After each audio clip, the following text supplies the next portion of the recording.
Ian got the Metro Boomin cosign. I feel like, and everyone can feel it. We've been saying this since the jump. And I'm not going to say Ian sounds like Yeat anymore. Although, again, the first couple songs I was hearing some like ad libs in the background that he was doing that sounded like Yeat. But now it's like there's no question he does not sound like Yeat. However, his speed run in the underground, not even underground. That's the thing. That's the comparison here. His speed run through the music industry is very similar to Yeat. We already saw Drake follow him, right? So you got a little cosign there. He's getting the Metro Boomin cosign. He's getting all like mainstream acts following him. Brawny was messing with him from the very beginning too. That was a early cosign for Yeat as well. So I feel like, as I said before, they're like trying to breed him to be like the next Jack Harlow, and they're moving him in the same direction as they did with Yeat, in that they're like showcasing all these cosigns, or I don't even know if they're trying to do this. At this point, it's just organic. So, you know, they did a little promotion at the beginning, and then now it's just completely organic, just like Yeat. So they're definitely doing it right. And I think Ian's hard. He's got like this Gucci Mane or like glow type thing going with the beats, and then he's got his own sound, his own voice. So I fuck with it. At the beginning, I was like, okay, what are we doing here? It's just like the clandemic white rappers blowing up every single day. I can't tell which one to take seriously, but Ian's got it. He got a vid saying Yeat falling off. I never said that. See, you Yeat fans are so fucking sensitive. It's crazy. I was just asking, I think what I did say was 29.3 wasn't it?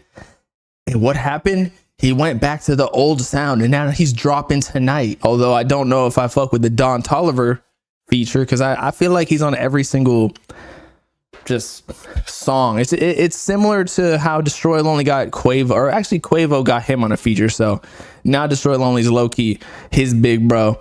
So what does that tell you about Quavo? He's, you know, he should be getting Drake on a track. But regardless, you know, I don't know if I need a Don Toliver feature on a Yeat song, although he's already ran through all of the other features you could get, like Uzi, and all he needs is the Travis Scott one I said before. But maybe Travis is saying if you want to get to the final boss, you gotta work with Don Toliver first, because he already worked with Fago. But again, I never said Yeat was falling off. I just said like there is definitely a shift that needed to happen, because 2093 was definitely a step in the wrong direction. And so again, he's proving to us that obviously it wasn't, because people weren't fucking with the album as much. Breathe is doing well, don't get me wrong, and some other songs. He's a stream god regardless. I'm just talking about like the actual fan base, like what are they liking? And nobody's really talking about 2093 anymore, other than the diehard Yeat fans, which y'all dick ride crazy.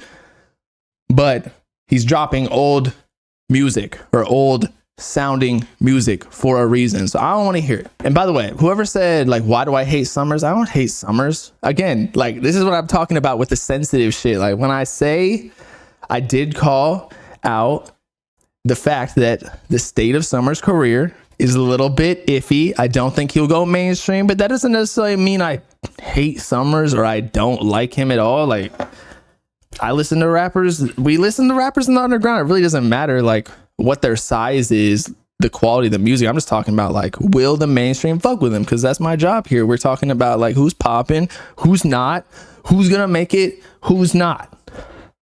We follow all that shit. You ever thought exactly what we want out of the music? Like what exactly are we looking for? Sure, it might sound good for a while, but is it really all for real? It's like something missing.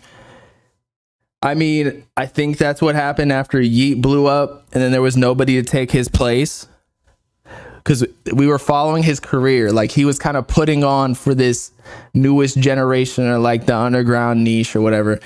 And then when he left, or when he went mainstream, and he's huge now, like there was a void. Like nobody was filling that spot of making shit interesting again. And yeah, there's like Laser Dim and Yapo and Ian and everything, but like it's just really not the same. There's nobody to really get behind and almost like as an underdog in a way, because normally when an artist is mainstream, like their song blows up like that. Whereas Yeat kind of had like, yeah, it was very fast, exponential, but at the same time, it was still kind of slow. Like we could check up on different levels. Like he got he was in the Slave World, and then he got a couple songs popping on TikTok. The albums were crazy. Up to Me, he started getting produced by Benny X and Filthy in them. So that was a cosign right there. Then Drake starts messing with him, follows him, likes him, takes a picture with him at their album release party. 'Cause I think For All the Dogs or CLB dropped on the same day as Up to Me. And then after that, it was just, you got the Uzi feature and everything. So I feel like Ian's kind of filling that role. As I said before, he's kind of going in the same trajectory. However, it doesn't feel the same because I feel like he skipped out on the super underground stage. He just kind of came out of nowhere, blew up on Twitter, and within like 2 weeks, he was already at 100K followers and then getting posted by Rap and Academics. So it was like nothing really to follow because he already made it. I feel like he's the golden child right now because, again, a lot of people are going to say like he's white. Yeah, he's white. So that's why they're trying to like push him because that's more unique in rap because most rappers are black. So Jack Harlow, gets a lot of, I don't know, he's super unique in the mainstream rap because, again, he's white. So I feel like Ian will fit well in that. And especially because he doesn't sound super white. You know what I mean? Ian gave slop to Metro. Jesus Christ. But if Metro works with Ian, I think it's over. Because that's a crazy cosign. Like, Metro's dropping another tape with what? 21 Savage. I don't think Ian would be on that, but I'm just saying, like, a Metro song would be pushed heavily. The label would throw stacks at that to market it. So it would definitely bring him more and more mainstream. And also, Ian hasn't dropped that much music, at least once he started his run. So that's another thing. He's only like 3 or 4 songs deep, and already he got the Drake follow, the Metro cosign and everything. And honestly, that is normal nowadays because when a song pops off on TikTok and everybody blows up super fast just because the algorithms, like when something pops, it pops hard. Pause. So can we really, I don't know, complain that he's blowing up that fast? I don't know. It's just like he's already living in crazy Airbnbs in the hills or wherever he was at in his last snippet. So like the nice kitchen and everything. I bet those utensils are plated gold and shit.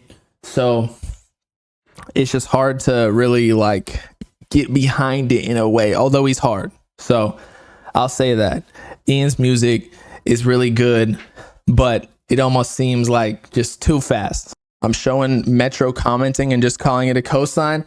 Well, what are you like? What's a cosign nowadays? Like, it's not like the Lil Wayne days where, he's got to sign him or anything. But like, if Metro Boomin's putting fire emojis in an quote unquote underground rapper's comments, I feel like that's a cosign.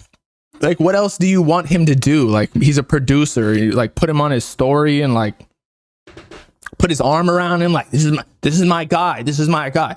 Like, I feel like putting fire emojis in a comment section for the public to see is a cosign. That's like a cosign just means I fuck with this dude.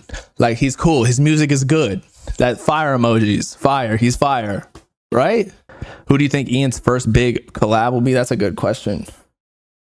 I don't even know. I feel like they're gonna keep doing this singles method, drop an EP potentially by himself, and then after that they'll start getting collabs. Like, but the first one,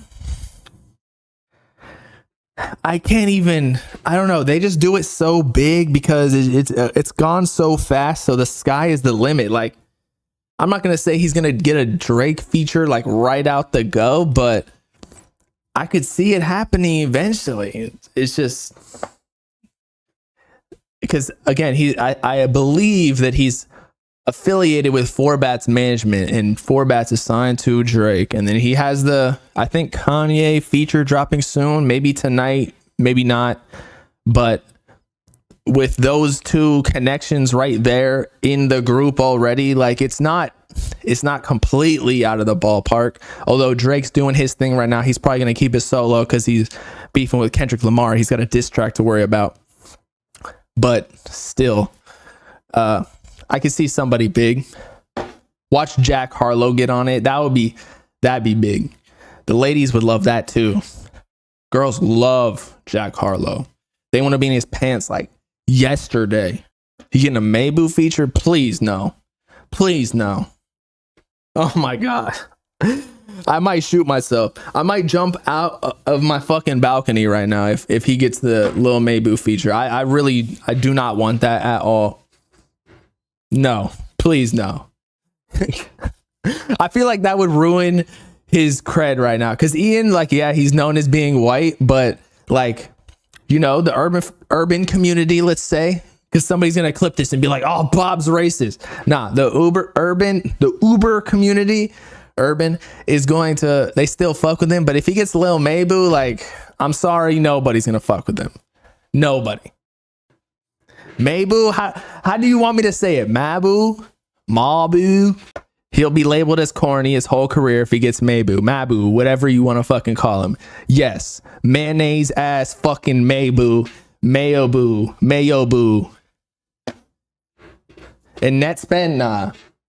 I don't think he collab with Netspend because, don't get me wrong, Netspend is hard. Everybody was cooking me for reacting to his last song and actually messing with it. However, and by the way, I got some news on Netspend, but I can't expose that yet. But with Ian, they're trying to make him like bigger than life right now. So they're not going to do anything in the underground. They haven't even really marketed to the underground at all, other than the very beginning. But now they're, again, getting posted on like rap and academics. So they got to do something in that sphere. Especially because I feel like it'll be limiting if they do a Netspend collab or somebody who's still relatively underground, because then it'll show that Ian's, you know, not mainstream, and that's what they're really trying to do. They're like, nah, we're not fucking with the underground, bro.